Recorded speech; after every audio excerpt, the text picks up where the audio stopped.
सोचो, तुम्हें एक ऐसी दुनिया में फेंक दिया जाए जहां ना कानून है न इंसानियत।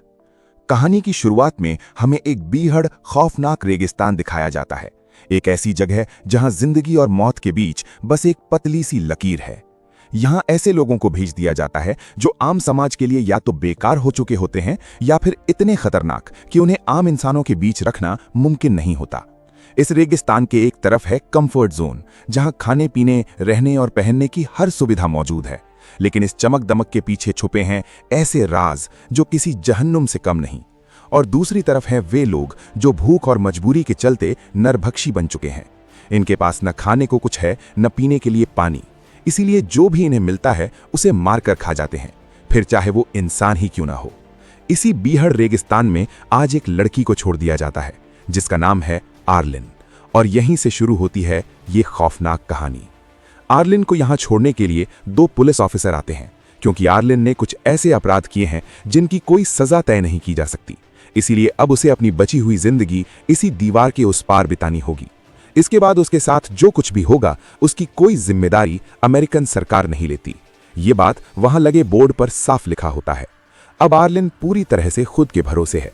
इस बीच हम देखते हैं कि उसके पास एक कागज है जिस पर लिखा है फाइंड द कंफर्ट। इस बीहड़ और सुनसान रेगिस्तान में वो अकेली आगे बढ़ती जा रही है।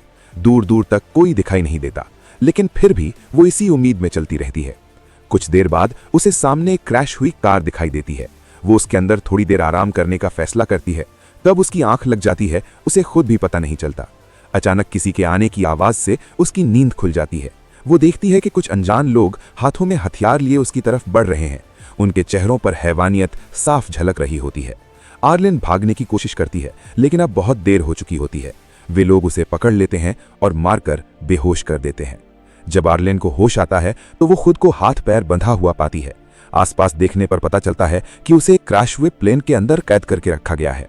तभी वहां एक औरत आती है जो बिना किसी हिचक के आर्लिन के हाथ और पैर काट देती है और फिर उन्हें अपना सुबह का नाश्ता बना लेती है।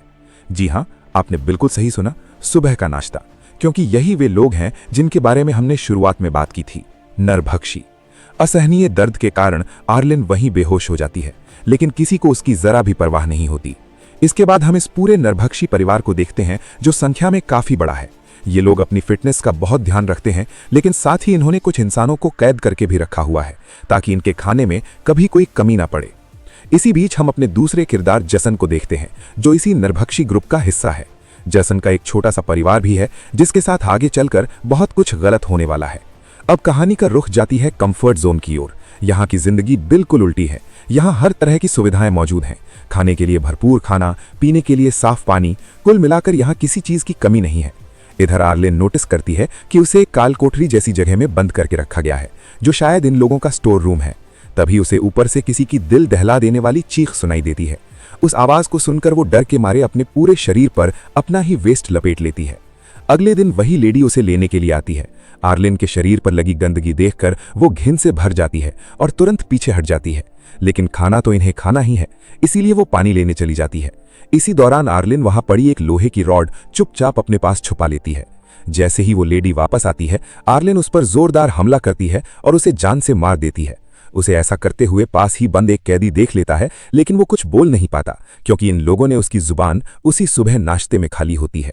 खैर, अब आर्लिन वहां से एक स्केटबोर्ड चुराती है और जान बचाकर भाग निकलती है। वो स्केटबोर्ड पर लेटकर काफी दूर तक निकल जाती है, लेकिन ज्यादा देर तक नहीं। अब वो पूरी तरह से थक चुकी होती है। आखिरकार वो वहीं रुक जाती है। तभी उसके पास एक बूढ़ा आदमी आता है जिसके हाथ में एक ट्रॉली होती है। वो आर्लिन को ट्रॉली पर लात मारकर बैठाता है और उसे खींचते हुए कंफर्ट जोन के गेट तक ले आता है। दरअसल वो आदमी बहुत बूढ़ा है, इसीलिए अभी तक आजाद घूम रहा है। अगर वो जवान होता तो अब तक किसी की प्लेट में होता। जब कंफर्ट जोन के लोग आर्लिन को इस हालत में देखते हैं तो तुरंत समझ जाते हैं कि ये काम नरभक्षियों का ही है। वे उसे अंदर ले जाते हैं, उसकी मरहम पट्टी करते हैं और रहने के लिए उसे एक घर भी देते हैं। आर्लिन अगले 5 महीने वहीं रहती है। अब हम उसे पहले से काफी बेहतर हालत में देखते हैं।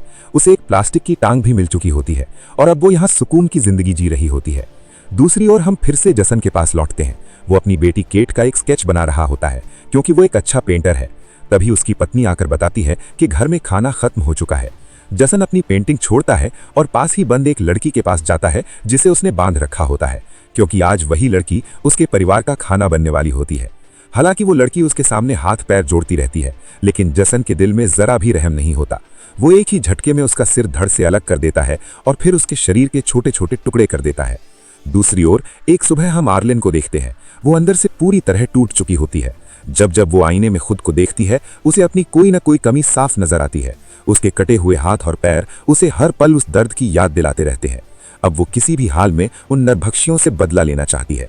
इसी इरादे से एक दिन वो बड़ी मुश्किल से एक बंदूक चुरा लेती है। फिर वो कंफर्ट जोन के पीछे वाले रास्ते से बाहर निकल जाती है, वो रास्ता जहां से बहुत कम लोग आते जाते हैं।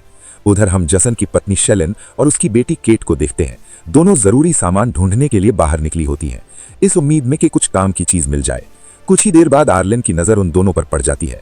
वो चुपचाप उनके पास जाकर खड़ी हो जाती है। शेलन डर के मारे आर्लेन के सामने हाथ जोड़ लेती है। वो कहती है कि वो उसे कुछ नहीं कहेगी, बस उसे जाने दे, क्योंकि उसके साथ उसकी छोटी सी बेटी है।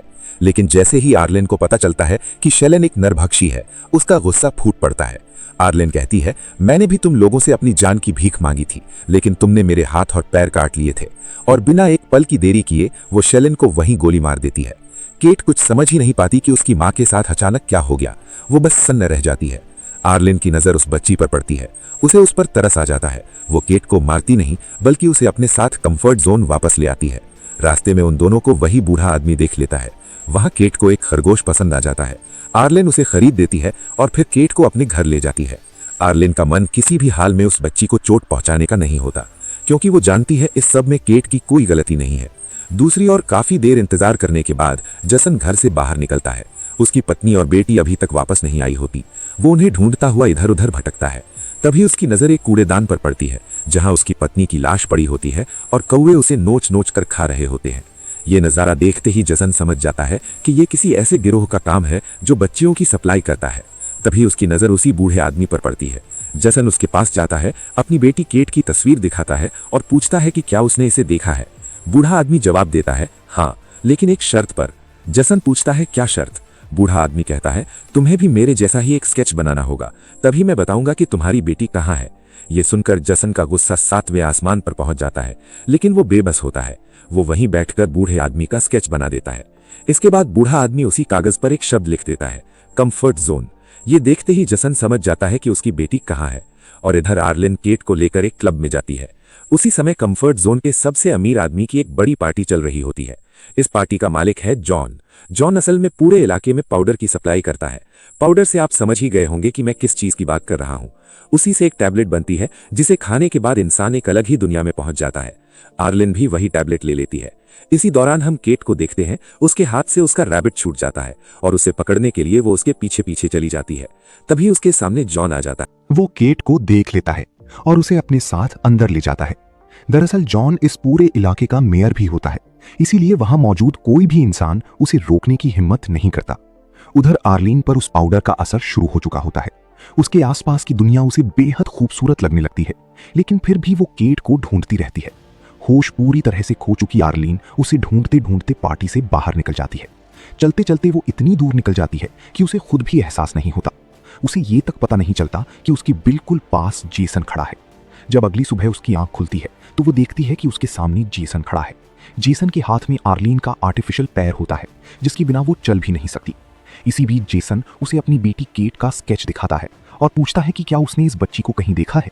डर की मारी आर्लीन झूठ बोल देती है, नहीं, मैंने इसे कहीं नहीं देखा। वो झूठ इसलिए बोलती है क्योंकि अगर जेसन को सच्चाई पता चल गई तो वो उसे जिंदा नहीं छोड़ेगा। लेकिन जेसन को आर्लीन की जरूरत भी होती है, क्योंकि अगर कोई भी नरभक्षी कंफर्ट जोन के पास भी आता है तो उसे वहीं गोली मार दी जाती है। इसीलिए जेसन आर्लीन के सामने एक डील रखता है। वो कहता है, मैं तुम्हें सही सलामत कंफर्ट जोन के अंदर छोड़ दूंगा और तुम्हें कोई नुकसान नहीं पहुंचाऊंगा, लेकिन बदले में तुम मुझे अंदर से मेरी बेटी को ढूंढ कर लाकर दोगी। वो उसे साफ चेतावनी भी देता है, अगर तुमने जरा सी भी चालाकी की तो मैं तुम्हें दुनिया के किसी भी कोने से ढूंढ लाऊंगा और फिर तुम्हें छोटे छोटे टुकड़ों में काट कर खा जाऊंगा। आर्लेन ये डील मानने को मजबूर हो जाती है, क्योंकि वो कंफर्ट जोन से काफी दूर आ चुकी होती है और अकेले वापस जाना उसके लिए बेहद खतरनाक था। कुछ दूर आगे बढ़ने पर उनके सामने एक आदमी आता है। वो उसी नरभक्षी खानदान का हिस्सा होता है, यानी वो भी एक नरभक्षी है। वो जसन से सौदा करता है, इस लड़की का पैर मुझे दे दो और बदले में मैं तुम्हें पेट्रोल दूंगा। जसन मना कर देता है, क्योंकि अगर उसने ऐसा किया तो उसकी बेटी उसे कभी नहीं मिल पाएगी। ये सुनकर वो आदमी कहता है, देख भाई, मुझे बहुत भूख लगी है, मैं तो इस लड़की को लेकर जाऊंगा, अगर रोकना है तो आकर मुझसे लड़ ले। अब यहाँ अचानक कुछ ऐसा होता है कि जसन आर्लिन को उसके हवाले कर देता है और पेट्रोल लेकर वहां से जाने लगता है। आर्लिन चीखती चिल्लाती है, लेकिन किसी को कोई फर्क नहीं पड़ता। जैसे ही वो आदमी पीठ घुमाता है, जसन पीछे से आकर उस पर चाकू से वार करता है। वो आदमी वहीं ढेर हो जाता है। इसके बाद जसन उसका एक हाथ काट लेता है। अब ये दोनों फिर से आगे बढ़ने लगते हैं, लेकिन तभी वहां एक तेज रेतीला तूफान आ जाता है। मजबूरन दोनों एक तंबू लगाकर वहीं रुक जाते हैं। तूफान धीरे धीरे थमता है, लेकिन तब तक चारों तरफ अंधेरा हो चुका होता है। इसीलिए दोनों वहीं रात गुजारने का फैसला करते हैं। जसन उसी मरे हुए आदमी के हाथ को पकाकर खाता है और वही आर्लिन को भी देता है। दोनों के बीच लंबी बातचीत होती है। वे एक दूसरे को जानने की कोशिश करते हैं। जसन बताता है कि जब वो 16 साल का था तो वो एक बोट के जरिए अमेरिका आया था, लेकिन बॉर्डर पर उसे पकड़ लिया गया क्योंकि वो गैर कानूनी तरीके से देश में घुसा था। तभी से वो इसी इलाके में रहने को मजबूर है। वहीं आर्लिन अपनी कहानी सुनाती है। वो पहले नेशनल सिक्योरिटी एजेंसी NSA में काम करती थी, लेकिन उसे दुश्मन देश के एक आदमी से प्यार हो गया। प्यार में अंधी होकर उसने उसे अपनी कुछ सीक्रेट इन्फॉर्मेशन दे दी। जब अमेरिका को इस गद्दारी के बारे में पता चला तो उसे यहाँ लाकर छोड़ दिया गया। दोनों एक दूसरे की बातें सुनते सुनते काफी करीब आ चुके होते हैं, लेकिन तभी पीछे से एक गोली चलती है। वो गोली सीधा जसन को लगती है और वो वहीं जमीन पर गिर पड़ता है। कुछ लोग अचानक वहां आ जाते हैं। वे कंफर्ट जोन के होते हैं। वे आर्लिन को अपने साथ ले जाते हैं और उसे कंफर्ट जोन में छोड़ देते हैं। लेकिन अब आर्लिन का मन वहां बिल्कुल नहीं लगता। वो जसन को वहीं छोड़कर आना नहीं चाहती थी, इसलिए वो एक बहुत कठिन फैसला लेती है और वापस उसी जगह जाती है जहां उसने जसन के साथ शाम बिताई थी। वहां उसे जसन की स्केच बुक मिलती है, जिसमें उसकी बेटी केट के कई स्केच बने होते हैं। उन्हें देखकर आर्लिन टूट जाती है। उसे एहसास होता है कि आज केट के खो जाने की कहीं ना कहीं वजह वो खुद ही थी। अब वो तय कर लेती है कि किसी भी हाल में वो केट को ढूंढेगी, चाहे उसे कुछ भी करना पड़े। वो वापस कंफर्ट जोन आती है और हर किसी से केट के बारे में पूछती है, लेकिन किसी को भी उस बच्ची के बारे में कोई जानकारी नहीं होती। इधर वही बूढ़ा आदमी दूर आसमान में उड़ते हुए कुछ कौवों को देखता है। उसे शक होता है कि शायद वहां कोई जानवर मरा पड़ा है। वो दौड़ते हुए वहां पहुंचता है, लेकिन वहां उसे जसन बेहोशी की हालत में पड़ा मिलता है। वो जसन को बचाने के लिए कौवा पकड़ता है और उसे खिला देता है ताकि उसके शरीर में थोड़ी सी जान लौट आए। उधर आर्लिन उदास होकर अकेली बैठी होती है।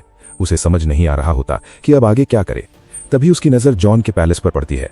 वहां से कुछ औरतें बाहर निकलती हैं और उन्हीं में से एक औरत के साथ केट भी होती है। आर्लिन उस समय कुछ नहीं करती। दूसरी ओर बूढ़े आदमी की मदद से जसन अब ठीक हो चुका होता है।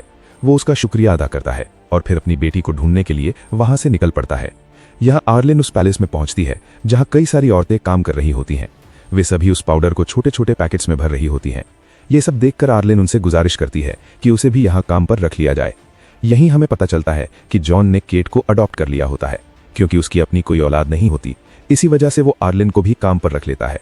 इसके बाद एक लेडी आर्लिन को एक कमरे में ले जाती है ताकि उसे अच्छे कपड़े पहनाए जा सके। वॉशरूम जाने का बहाना बनाकर आर्लिन अंदर जाती है और अपने नकली पैर के अंदर छुपाई हुई बंदूक निकाल लेती है। फिर वो उसी लेडी को बंदी बना लेती है और उसे अपने साथ जॉन के पास ले जाती है। आर्लिन जॉन से कहती है, अगर तुमने उस बच्ची को अभी नहीं छोड़ा तो मैं इसे मार दूंगी और इसके पेट में पल रहे बच्चे को भी। ये सुनते ही जॉन डर जाता है। वो बिना एक पल गवाए केट को छोड़ देता है। केट को लेकर आर्लिन कंफर्ट जोन से बाहर निकल आती है। उसी समय सामने से आते हुए जसन उन्हें देख लेता है।